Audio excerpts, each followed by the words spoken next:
काँग्रेसचे नेते अशोक चव्हाण यांनी काँग्रेस सोडल्यानंतर काँग्रेसमध्ये मोठ्या प्रमाणात भूकंप होईल, अनेक आमदार काँग्रेस सोडतील अशा प्रकारची चर्चा सुरू झालेली आहे।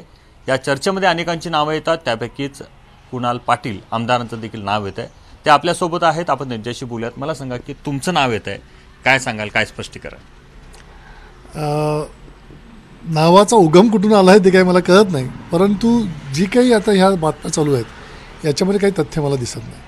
माझं नाव येतं आहे, माझ्यासमोर अनेक माझ्या सहकारी आमदारांची नावं येत आहेत, सगळ्यांची मी काल फोनवरती बोललो आहे आणि प्रत्येकाची हीच भूमिका आहे की नेमकं आपलं नाव का घेत आहे, कारण की आम्ही तर काही कोणाच्या संपर्कात नाही आणि आम्हाला 100% काँग्रेस पक्षाच्या विचारांवरती आमचा विश्वास असल्यामुळे आम्ही काँग्रेस पक्षाबरोबर आहोत, राहणार आहोत, त्यामुळे आमचा जाण्याचा प्रश्नच येत नाही।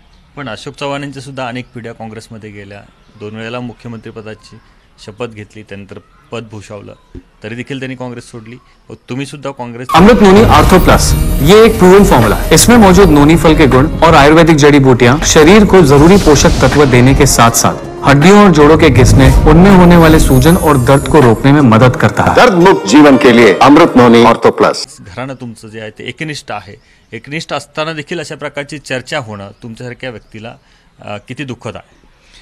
नाही, वाईट वाटतं ना, कारण की अशा प्रकारे चर्चा करून पण तुम्हाला खरं सांगू का की गेल्या 3 वर्षामध्ये महाराष्ट्रामध्ये जे राजकारण चाललं आहे त्यामध्ये जे फुटी झाल्या, जे बंड झाले, त्यानंतर अशा प्रकारच्या चर्चा करणं लोकांचंही फार स्वाभाविक आहे, कारण लोकांनाही असं वाटतं की मग असं झालं तर मग हेही होऊ शकतं। त्यामुळे कोणाला दोष देणं योग्य होणार नाही, कारण की लोकांना जे दिसतंय तेच लोक बोलतील आणि फार वाईट महाराष्ट्राचं चित्र दिसतंय आणि त्यामुळे लोक अंदाज व्यक्त करतात, परंतु ते काही अंदाज त्यांचे खोटे ठरतात। त्याचप्रमाणे काँग्रेसचे आमदार फुटतील हा अंदाज खोटा ठरला। अशा प्रकारची गडबड जी आहे, अचानक उठणे, आमदारकीचा राजीनामा देणं, पक्ष सोडून जाणे, हे कशामुळे सगळे गडबड होते असं वाटतं तुम्हाला? कारण लोकांचं म्हणणं तरी वेगळं आहे। नाही, आता अशोक चव्हाण साहेबांनी स्वतः काहीतरी स्पष्टीकरण दिलेलं आहे आणि मला असं वाटतं त्या स्पष्टीकरणावरून त्यांनी स्पष्ट केलेलं आहे की त्यांना एकंदर पक्षाविषयी काहीतरी अडचणी होत्या, त्यामुळे त्यांच्या जे स्पष्टीकरणावरती जर आपण बघितलं तर ते त्यांच्या विचारांनी त्यांनी ते केलेलं आहे, त्यामुळे त्याच्यावर आपल्यासारख्याने कमेंट करणं योग्य। पण अनेकांनी आपण पाहिलं, अजितदादा पवार सारख्या लोकांनी सुद्धा पक्षनिष्ठा, आम्ही पक्ष सोडणार नाही अशा प्रकारची भूमिका होती। तशाच प्रकारची भूमिका अशोक चव्हाणांची होती। काल परवापर्यंत ते चर्चेत होते आणि अचानक उठून राजीनामा देत आहेत आणि आता भाजपच्या व्यासपीठावर जातील अशा प्रकारची चर्चा आहे।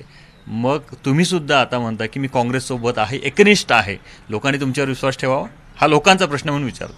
हां, तो विश्वास ठेवलाच पाहिजे। आता जसं जसं भविष्यामध्ये पुढे गोष्टी घडत जातील लोकांना 100% विश्वास बसेल की हे सांगत होतं ते खरं होतं। राजकारण जे आहे ते खूप वेगळ्या पद्धतीनं सुरू झालेलं आहे। राजकारणामध्ये एक नकारात्मकता आली असं वाटतंय तुम्हाला?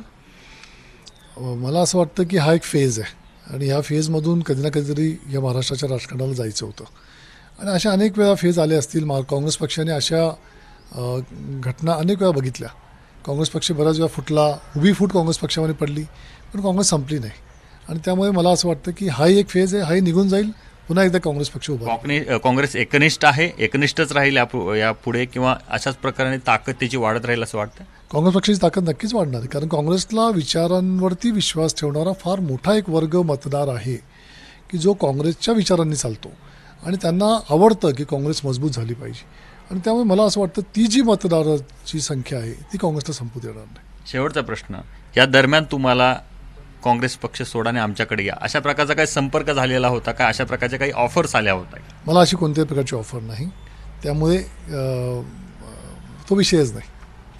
मला कोणत्याही प्रकारची ऑफर नाही किंवा ऑफर आली तरी देखील मी ती नाकारणार आहे, कारण माझं घराणं किंवा मी काँग्रेसचे एकनिष्ठ आहे आणि कायमस्वरूपी एकनिष्ठ राहील अशा प्रकारची प्रतिक्रिया त्यांनी दिलेली आहे। कॅमेरामन मिथुन प्रताप नाईक, झी मीडिया, कोल्हापूर।